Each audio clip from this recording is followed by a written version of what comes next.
A gente restabeleceu o contato com o Luiz Fernando Figueiredo, ex-diretor do Banco Central, para tratarmos da super quarta reuniões do Banco Central aqui, do Fed lá. Luiz Fernando, muito obrigado pela entrevista para a CNN mais uma vez. Bom dia para você. Bom dia, é um prazer estar com vocês.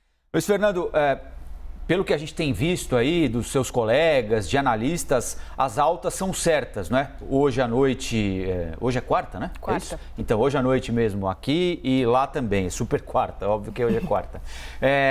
Mais importante do que o indicador é a ata para sinalizar para a gente o que vem adiante, porque houve determinado momento em que a gente imaginou que esta poderia ser a última reunião que terminasse com alta da taxa de juros por aqui, né?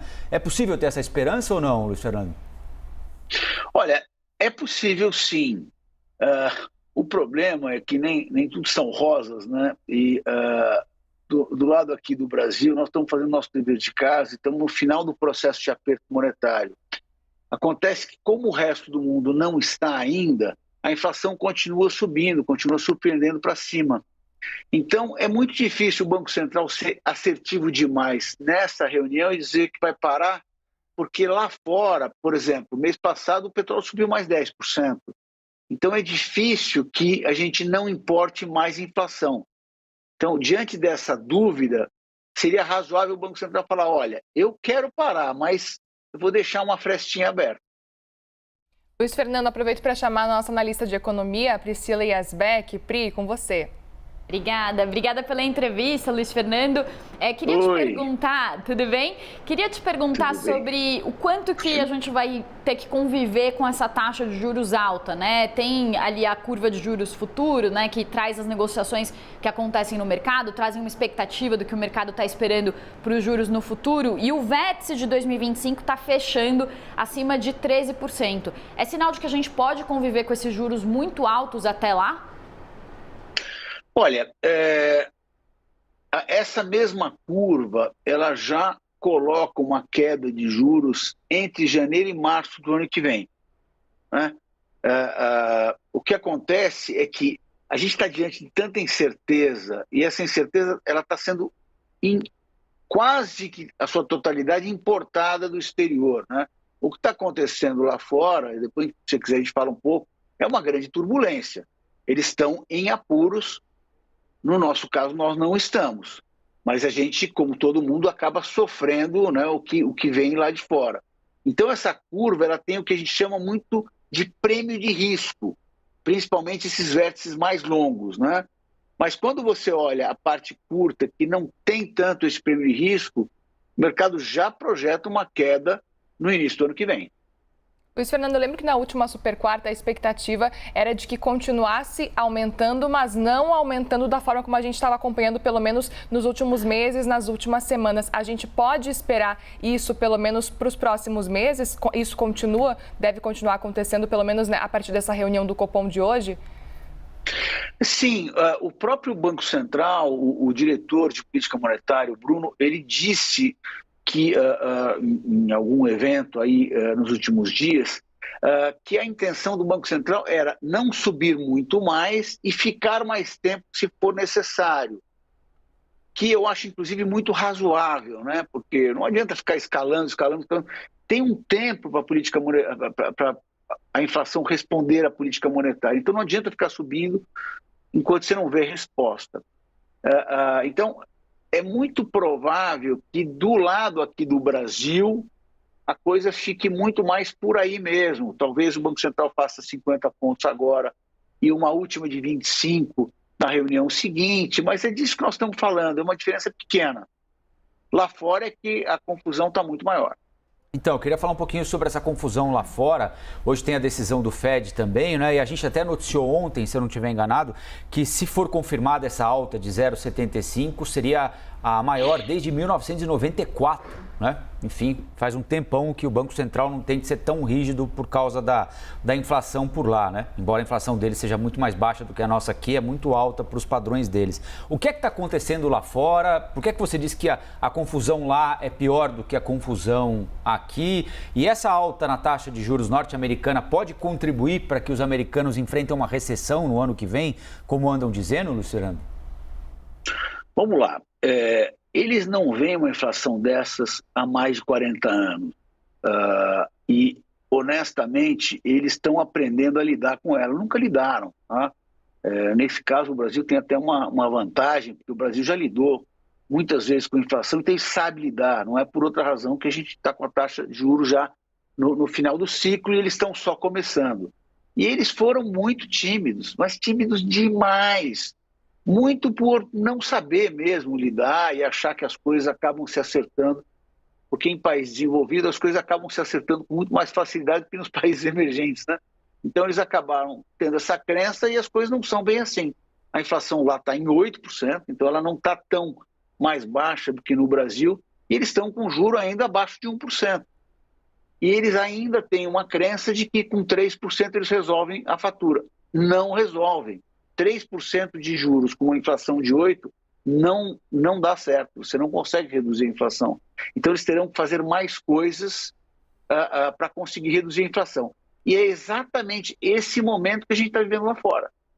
Eles estão chegando à conclusão que vão ter que fazer mais coisas. A inflação que saiu na sexta-feira passada foi um escândalo de alta. Para os padrões americanos, eu acho que a maioria das pessoas nunca viu. E eles estão tendo que responder a isso. O mercado já projeta 75 pontos de alta para essa reunião e 75 pontos de alta para a próxima reunião. Então o mercado já espera uma alta bem maior do que se imaginava. Vamos ver se o Fed vai entregar ou não. Eu tendo a achar que sim, embora haja uma grande dúvida sobre essa decisão. E não aconteceu na história uma inflação superior a 5%, que o país, para conter essa inflação, não tenha chegado a uma recessão. Então, é muito difícil que a gente não veja uma recessão nos Estados Unidos no ano que vem. Priscila? Luiz Fernando, hoje também aconteceu um fato importante, né, que está repercutindo bastante entre os economistas, que foi a convocação de uma reunião extraordinária do Banco Central Europeu, né? Até uma frase que está ressoando no mercado diz o seguinte, que nada soa tanto como uma crise quanto uma reunião extraordinária a pedido do Banco Central Europeu. Eu queria que você falasse qual que é o momento que a gente está vivendo com pandemia, com guerra na Ucrânia, essas reuniões extraordinárias que estão acontecendo e como que o Brasil se insere no meio dessa crise global que a gente está vendo, né? Aproveitando até esse gancho para falar, ontem o ministro Paulo Guedes falou que a gente está vivendo uma crise global e por isso a situação aqui está complicada. Eu queria que você também desse o seu ponto de vista de como o Brasil se relaciona com essa crise global e o que a gente poderia estar fazendo de diferente por aqui. Tá, vamos lá. Uma pergunta complexa, deixa eu tentar aqui resumir. O que o mundo está vivendo ele está forte demais, crescendo muito forte, e com inflação demais, sendo que todas as políticas ainda são políticas que sobraram da época da pandemia. Então, eles tinham que normalizar as políticas, política monetária, política fiscal, ir para o normal, que ainda não estavam indo, então estavam num processo muito gradual nessa direção. Acontece que a inflação está alta demais. Com a inflação alta demais, o senso de urgência e a questão da Ucrânia ampliou esse problema, tem que crescer muito. E daí, quando o senso de urgência cresce muito desta forma, tem um outro efeito que é no preço dos ativos no mundo. Os ativos estavam num preço muito exuberante em função de tudo que aconteceu nos últimos 3 anos, esse excesso de liquidez, etc. E esses ativos todos derreteram. E eles derreteram, eu diria, com uma certa razão. Eles estavam exuberantes demais, num ambiente que era um ambiente muito bom, que agora é um ambiente muito mais complicado e que provavelmente a gente vai passar por alguma recessão, não muito longa, mas uma recessão razoável. Então, esses ativos, eles têm que reprecificar. Quando eles reprecificam, você engrossa esse caldo de turbulência, de uma situação mais adversa. Dito isso, a queda dos ativos, no final, acaba contribuindo para o Fed, ajudando a que ele possa subir um pouco menos os juros, porque o que os economistas chamam de condições financeiras, elas acabam apertando mais, ou seja, condições financeiras é o quanto você tem de facilidade para tomar empréstimo, o quanto você tem facilidade para se mover de uma maneira geral, né? Então, quando elas caem, por exemplo, os americanos carregam muito ações, eles têm muito ações no seu portfólio. Quando elas caem como elas estão caindo, a sensação de riqueza desses americanos ela também cai, e daí eles ficam menos confiantes, consumindo menos, investindo menos, empregando menos, etc. Então, isso acalma a economia. Acalmando a atividade econômica, isso contribui para o Fed quando ele está combatendo a inflação. Então, o que nós estamos vivendo é uma coisa necessária para que a gente consiga conter a inflação, vamos passar por um ciclo aí recessivo e depois voltamos ao normal. Então, é uma coisa temporária e o que a gente está vivendo faz parte, vamos dizer, do remédio que a gente tem que tomar, estou dizendo isso no mundo, né, para que depois a gente saia do outro lado com uma inflação baixa e atividade mais comportada. Dito isso, e para o Brasil? O Brasil está num ciclo muito diferente, porque o Brasil tem uma ociosidade grande ainda, enquanto o mundo está muito apertado. O desemprego nos Estados Unidos está em 3 e pouco, é muito abaixo do equilíbrio. O Brasil ainda está em 10 e pouco, que é acima ainda do equilíbrio. Então, o Brasil ainda tem uma ociosidade. Então, não é disso que o Brasil... Não é o mesmo mal, digamos, que o Brasil tem. E o Brasil está muito avançado na questão do aperto monetário para trazer a inflação para baixo. Como esse é um fenômeno mundial que vai demorar para acabar, né, vai demorar para ter o seu curso, no Brasil a gente vai acabar também tendo que conviver com uma inflação mais alta por um pouco mais de tempo. Só que muito provavelmente a nossa inflação vai cair primeiro, porque nós estamos agindo primeiro e estamos agindo na intensidade necessária, né?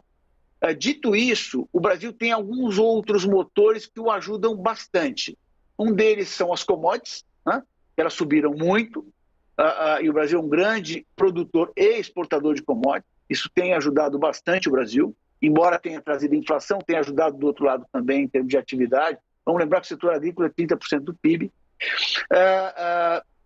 Número 2, nós acabamos de fazer um pipeline gigante de infraestrutura, de novas concessões e privatizações, que é da ordem de 850 bilhões de reais para os próximos 10 anos. Então, isso aí é um risco positivo para o Brasil, um risco de mais investimento. E terceiro, também, o que nós fizemos de reformas micro, né, saneamento, gás, ferrovias, rodovias, portos, aeroportos, etc., também vão trazer mais investimentos que vão ajudar o Brasil. Então, o Brasil, nesse sentido, ele está na contramão. E até uma certa contramão positiva, né? A gente costuma olhar que o mundo foi muito exuberante nas últimas décadas e o Brasil não. Neste caso, o Brasil está numa posição melhor do que o mundo. Nós conversamos aqui na CNN com o Luiz Fernando Figueiredo, ex-diretor do Banco Central. Luiz Fernando, muito obrigado mais uma vez pela atenção com a CNN. Até uma próxima, hein? Eu que agradeço. Um abraço para todos. Valeu.